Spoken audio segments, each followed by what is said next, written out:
முதல்ல திரு ரவீந்திரன் துரைசாமி உங்கள்கிட்ட இருந்தே தொடங்குறேன்.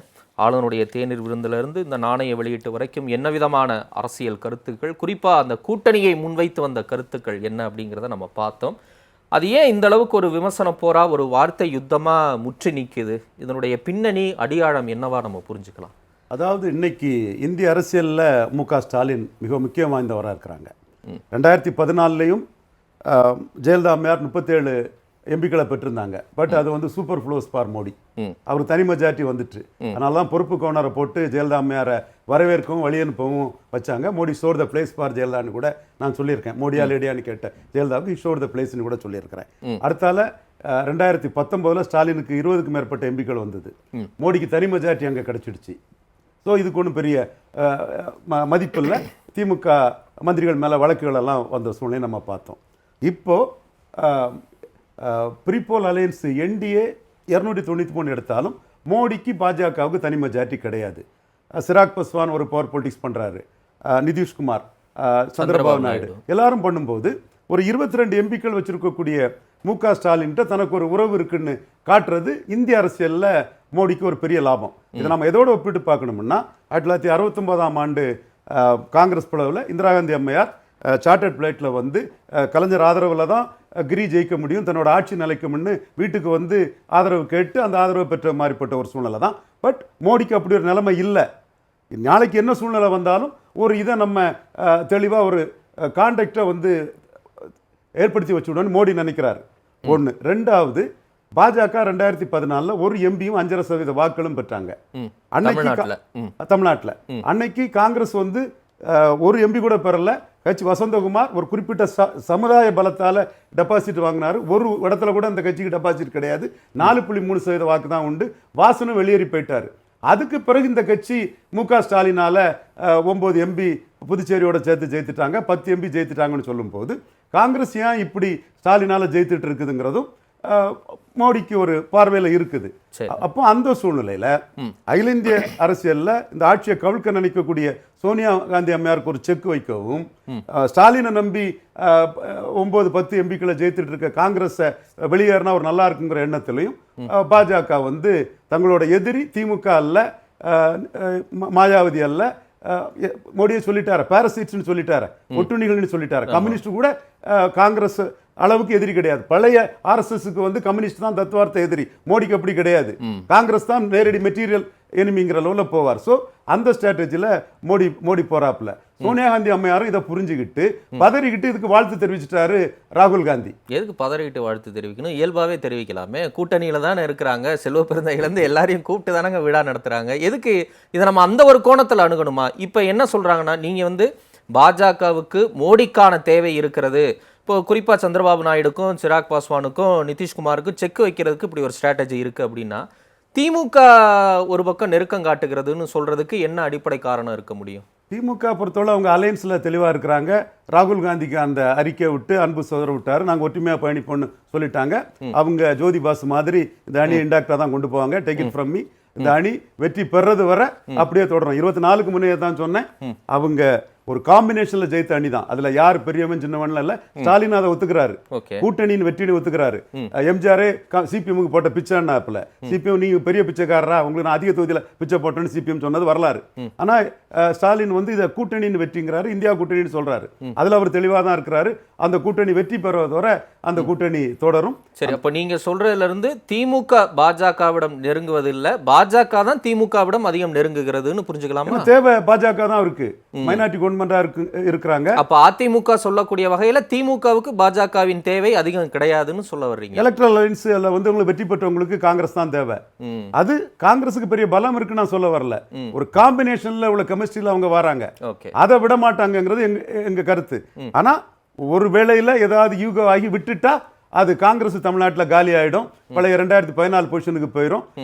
நமக்கு வாய்ப்பு இல்லைனாலும் ஸ்டாலினால 9, 10 வரக்கூடிய காங்கிரஸ் அடிபட்டா நல்லதுங்கிறது பாஜகவுக்கு நோக்கம். பாஜகவுக்கு எதிரி காங்கிரஸ் தான். அது சீமானும் எதிரி கிடையாது, நிதிஷோ எதிரி கிடையாது, சரத்பவாரும் எதிரி கிடையாது. அது மோடியே சொல்லிட்டார். பாரசைட்ஸ் முஸ்லீம் உங்ககிட்ட இருக்கக்கூடிய முஸ்லிம்ஸ் ஓட்டுகளை காங்கிரஸ் உறிஞ்சிட்டு போயிடும். அலர்ட்டா இருங்க சரத்பவார், அலர்ட்டா இருங்க அகிலேஷ் யாதவ், அலர்ட்டா இருங்க தேஜஸ்வி யாதவ், அலர்ட்டா இருங்க மு.க. ஸ்டாலின்ங்கிறத மோடி சொல்லிட்டார். இதைத்தான் நான் 2021 சொன்னேன். இது என்ன சொன்னா பிஜேபி இன்க்ளூசிவ் அலையன்ஸ்ல சசிகலா அம்மையார் வர முடியாதுன்னு. அதே மாதிரி தான் இப்போ மோடிக்கு நோக்கம், காங்கிரஸ் தான் டார்கெட். இல்லை, அப்படியே தமிழ்நாட்டுக்கு வருவோமே. இப்போ அதிமுக இதை ஒரு அரசியல் வியூகமா செய்யறாங்க.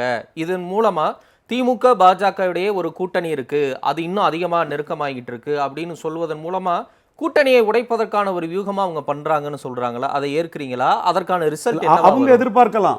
ஆனா காங்கிரஸுக்கு என்ன செல்வாக்கு இருக்கு? காங்கிரஸ் என்ன செல்வாக்கு இருக்கு? காங்கிரஸ் செல்வாக்கு இருக்கு இல்ல சீட்ஸுக்கு அப்பாற்பட்டு நான் கேட்கிறேன். இப்ப கூட்டணியை உடைக்க இவங்க இப்படி ட்ரை பண்றாங்க, பாஜகவை வந்து ஒரு தீண்டத்தகாத சக்தியான்னு இப்ப வந்து அண்ணாமலை கேட்கிறாரு. அப்படியான ஒரு நிலைக்கு தள்ளி அந்த கூட்டணியில் இருக்கக்கூடிய கட்சிகளை தன்வயப்படுத்துவதற்கு இந்த பக்கம் எடுக்கிறதுக்கு அதிமுக முயற்சிக்கிறாங்க அப்படின்னு சொல்லி அது நடக்குமா? நடந்தா அதுக்கு என்ன ரிசல்ட் வரும்? சிதம்பரம் வந்து முதல்ல அதுக்கு வாழ்த்து தெரிவிச்சு அலர்ட் ஆயிட்டாரா? மோடிக்கு சிதம்பரத்துக்கு தெரியுது நம்ம இந்தியாவில் ஆட்சியை கவுழ்த்திரலான்னு கனவு காண்றோம், ஏதாவது நடந்துராதான்னு ஒரு கனவு காண்றோம். ஸ்டாலினுக்கு 22 இல்லைன்னா கனவு கூட காண முடியாத 5 வருஷமா. உடனே தான் சிதம்பரம் வந்து டக்குன்னு வந்து இதுக்கு வாழ்த்து தெரிவிச்சு போறாரு. ராகுல் காந்தியும் வாழ்த்து தெரிவிச்சுட்டு போறாங்க. கூட்டணி கட்சிகளும் அதுல கலந்துக்கிறாங்க.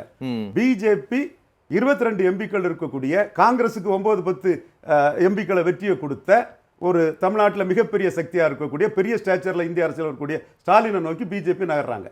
ஓகே, திரு ரவீந்திரன் துரைசாமி, 2026ல பங்காளிகளுக்குள்ள கூட்டணி வச்சுக்கலாம், நாங்கள் ஒரு மாம மச்சான் கூட்டணி அமைப்போம் அப்படின்னு பாஜக சொல்லுது. விஜய் வேற இப்போ களத்துக்கு வர்றாரு. ஸோ 2026ல் தமிழக அரசியலில் எப்படியான கூட்டணி மாற்றம் ஏற்படும், இல்லை மாற்றம் ஏற்படாதா? கூட்டணி இதே தான். மக்களவை தேர்தலில் சொன்னால அதே மாதிரி தான். விஜய் 214 கேண்டிடேட் போட்டால் அவர் 5ஆவது அவரும் நிற்பார். இதில் பாஜக மகாராஷ்டிராவில் விதர்பாவை பிடிச்சி வளர்ந்தாங்க. கர்நாடகாவில் லிங்காயத் பெல்ட் நார்த் கர்நாடகா பிடிச்சி வளர்ந்தாங்க. அதே மாதிரி ஒவ்வொரு ஏரியாவை பிடிச்சி வளர்றது தான் பாஜக ஸ்டைல். அந்த வகையில் பார்த்தீங்கன்னா தந்தை பெரியார் கடுமையாக பிரச்சாரம் பண்ண இடத்துல தான் பேரறிஞர் அண்ணா பெருந்தகை 57 சீட் எடுத்தார், வாக்கெடுத்தார். இன்னும் சொல்ல போனால் 40% இடத்துல தான் அன்னைக்கு பெருசாக கேண்டிடேட் போட மாட்டாங்க, அண்ணாவாலே கேண்டிடேட் போட முடிஞ்சுது.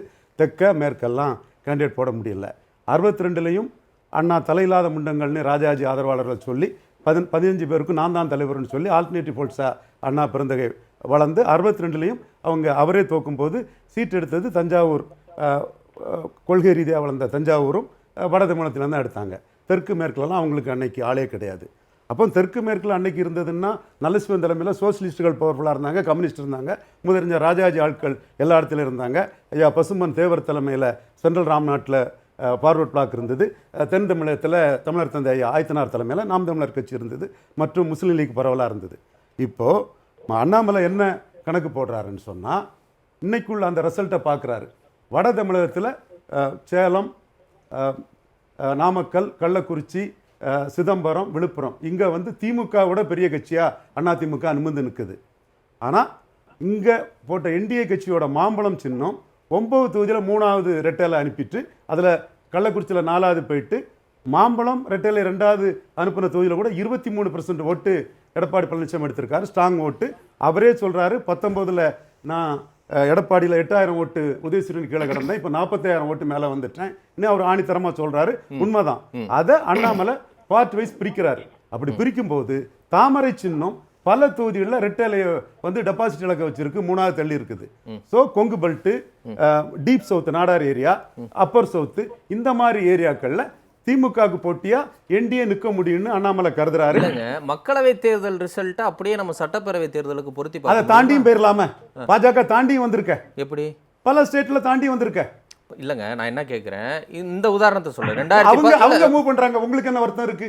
அண்ணாமலை நம்புறாரு 26 ரிசல்ட் இல்லங்க, நம்ம டேட்டா அண்ணாமலை நம்புறாரு. அண்ணாமலை நம்பறத விடுங்க, நான் டேட்டா அவர் நம்பிக்கையில அவங்க போக முடியும். இருங்க ரவீந்திரன் சார், நான் என்ன கேக்குறேன், ஃபேக்சுவலா பேசுவோம், நம்ம டேட்டாவை தானே பேசுவோம். நான் டேட்டாவை தானே பேசுறேன். அதான் வரேன். 2019 நாடாளுமன்ற தேர்தல் முடிவுகளை எடுத்தோம்னா அதை சட்டமன்ற தொகுதி வாரியா பிரிக்கும் போது 232 தொகுதியில திமுக கூட்டணி ஜெயிக்குது.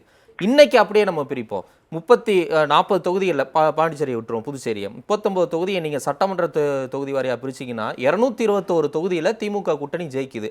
அதே ரிசல்ட் வருமா? 2019 232 அப்படியே 21 வந்துச்சா? வரலையே. நான் கேக்குறேன், சீமானுக்கு 2% வரும், 4% வரும், குறையும் தான் எல்லாரும் பேசுனீங்க. அவர் பார்லிமெண்ட்ல டபுள் மடங்கு ஆக்கிட்டாரு, சட்டமன்றத்துல 3 மடங்கு ஆவார் நான் சொன்னேன். ஏன் 3 மடங்கு ஆக்க கூடாது? ஏன் ஆக்க கூடாது? இல்ல நான் என்ன கேக்குறேன், 26ல தான் சார் தெரியும் யாராத்தா செத்தான்னு. அதுதான் சொல்றேன். சொல்றேன். முடிவுக்கு வரீங்க. ரைட். பார்லிமெண்ட்ல சீமான் தான் டபுள் பண்ணிருக்காரு. ரைட். அசெம்பிளில ட்ரிபிள் பண்ணலாம். இல்ல நம்பிக்கையில தான் போவாங்க. இல்ல நான் நம்பிக்கையே குறை சொல்லல. நான் நம்பிக்கையே குறை சொல்லல. 24ல வந்த அதே ரிசல்ட் நீங்க இப்ப டேட்டா சொல்றீங்கல்ல இந்த இடங்கள்ல, அது அப்படியே வருமான்னு நான் கேக்குறேன். அதோட தாண்டியும் வரலாம்.